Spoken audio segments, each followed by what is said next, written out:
Hey guys, wanted to do a real quick video so that I could give you a visual on a couple of things here. Most important, take the back panel off of your dryer. It's just 9 screws, back panel comes off, and this is what you'll be looking at. Right here you have the heating element. You have the high limit thermostat, high limit thermistor. It's a safety switch. If it gets too hot, this cuts the power. You have another thermostat, and this one's called a cycling thermostat.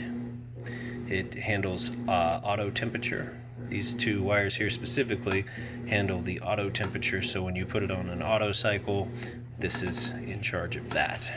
Then you have the thermal cutoff fuse here. Typically when you think there's something wrong with the heating element, it's probably one of these other things. The heating element is normally the last thing to go out. Get rid of this cord here.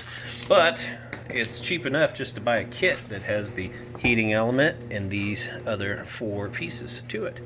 So if you're replacing those, go ahead and replace all of them. If you have a multimeter, you could actually check and see if they're bad. You'd check for continuity on the 2 outsides of all of these, and then you do a resistance check, about 7.5 here on resistance, and then continuity here as well. So if that doesn't make any sense to you, no worries, just replace all of it and you'll be good to go. One thing to note, a new heating element, on the inside of this there's coils.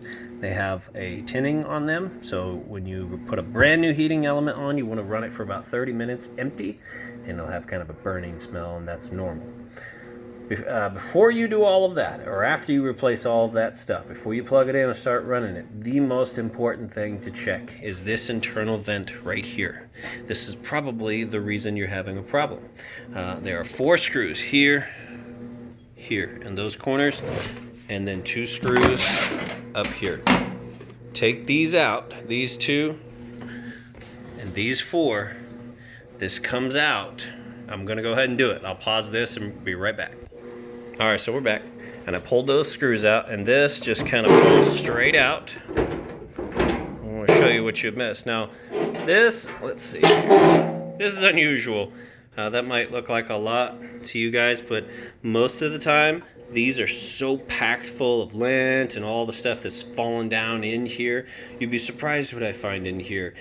Pens, pencils. I found a pair of pliers down in there once. And what happens is it completely blocks the airflow here for the blower wheel. And so you'll get an obstruction. It'll take 3 times for it to dry your clothes, 3 full loads to dry your clothes.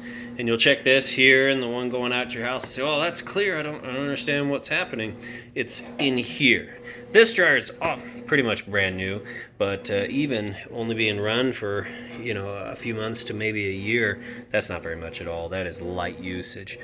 Typically it's overflowing here and just packed full down here and falling out down in here. I mean, I found all kinds of stuff in here, coins and bullets. I mean, you name it. It gets pretty full, and it's something you definitely want to check, even if you're just doing quick maintenance. So just run a vacuum over this stuff while you're in here, put it back together, and then with your new heating element kit, you're going to be set up. You'll be good to go. If that doesn't fix your problem, typically you can find the issue within the timer. Now, that's another video for another time, but hopefully this helps. If you have any additional questions, let me know. One other thing I'll tell you is before you start replacing these components down here, snap a couple pictures. That way, once you've unplugged everything and you're putting it back together, you can reference that and do them one at a time. The new one doesn't really look like that, but it'll have instructions in a little kit to put that one on. All the rest of these are identical. They look exactly the same. So you should be able to just match them up, pull them off one by one, put your cables back on, you're good to go. Awesome. Thanks for watching. You guys have a great day.